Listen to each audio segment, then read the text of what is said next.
Hi Jeff, I got a little show and tell for you here. If you'll just bear with me a little bit, I'll try to explain to you I'm not going to say difficult time putting it on paper, but I'm afraid you might have a hard time understanding it. Because sometimes us Newtons kind of get hard-headed and we don't know exactly what we're doing. But I'm just kind of giving you a preview of all my metal art my cousin did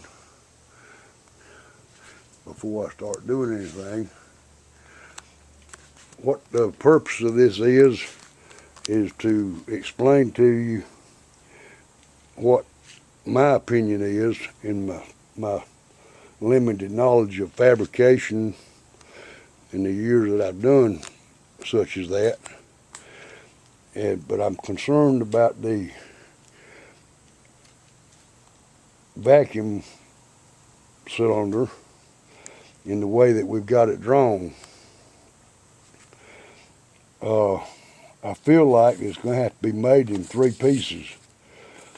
This right here is a full-size pattern of the outer wall that I'm talking about. And of course, this right here is a picture of the inner wall. That's the inner wall pattern. Of course, that'll roll up into a cone.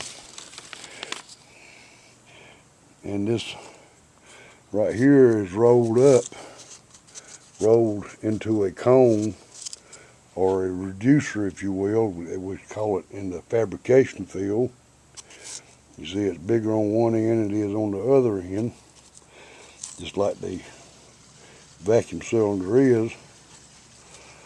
And of course, this is the inner wall. And I've already put we're going to have a spacer, a 1/8 spacer in between those walls. Like I said, I just feel like it's going to have to be done in 3 pieces. This represents the 1/8 spacer, which that is 1/8 of an inch in diameter.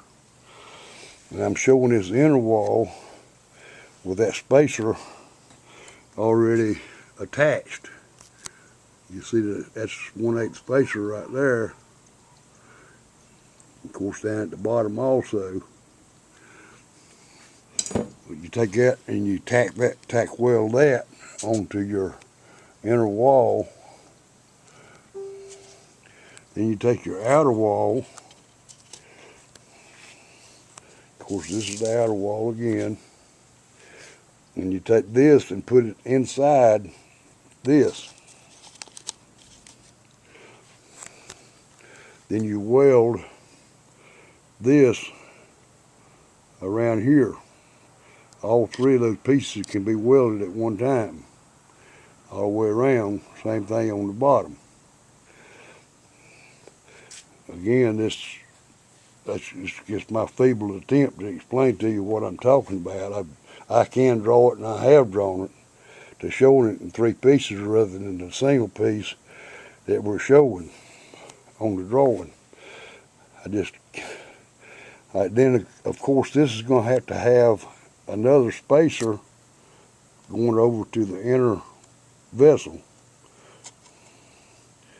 spacing that off 1/8 of an inch also, or I think we call it a 1/16. But anyway, you get the gist of what I'm talking about. Again, I'm just trying to explain to you my feelings and my thinking on it, and I hope you understand what I'm talking about. Again, that's the full-size pattern of the inner wall, and that's the full-size pattern of the outer wall.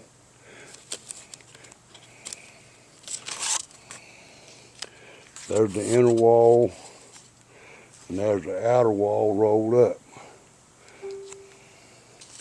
And of course, this is, again, the spacer that's going to be required. Got any questions? Let's talk. Bye.